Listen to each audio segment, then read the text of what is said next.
Here's something interesting happening in the Catholic Church right now. In one diocese, a bishop just expanded access to the traditional Latin Mass.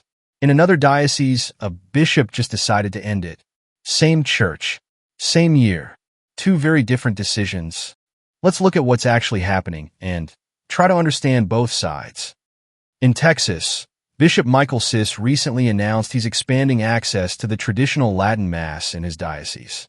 His vocations director explained the move was about pastoral care, helping Catholics who feel a strong connection to the older liturgy stay closely connected to their local church community.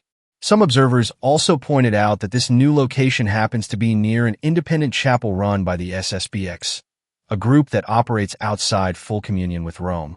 Different people read that detail differently. Some see it as a coincidence. Others see it as intentional pastoral planning to keep the community united. This connects to comments made by Archbishop Salvatore Cordileone, who spoke about the ongoing tension around the traditional Latin Mass following disagreements between the Vatican and the SSPX.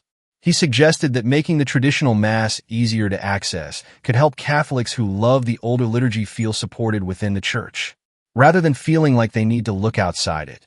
Meanwhile, in Pittsburgh, a different decision was made.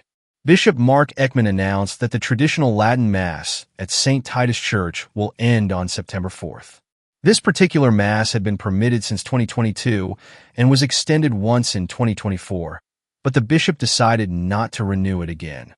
In his letter, he explained that the original permission was always meant to be temporary, and that parishioners were encouraged to grow familiar with the more recent form of the Mass used in most parishes today.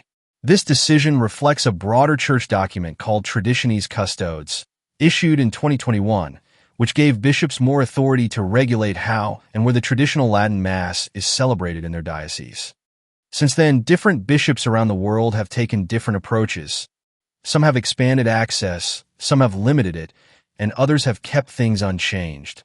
There isn't one single global policy that applies exactly the same way everywhere. A lot depends on each bishop's own pastoral judgment for his diocese. For Catholics who deeply value the traditional Latin Mass, moments like the Pittsburgh decision can feel discouraging, especially when a beloved community has to say goodbye to something meaningful. At the same time, some bishops feel that guiding their diocese toward one shared form of worship helps maintain unity. Both perspectives come from people who care about the health and future of the Church. They simply see the best path forward differently. So here's a fair question worth thinking about. How should the Church balance respect for tradition with the goal of unity among all Catholics? Is there a way both sides of this conversation can be heard and respected? Share your honest thoughts in the comments. This is a conversation worth having with an open mind, not a closed one.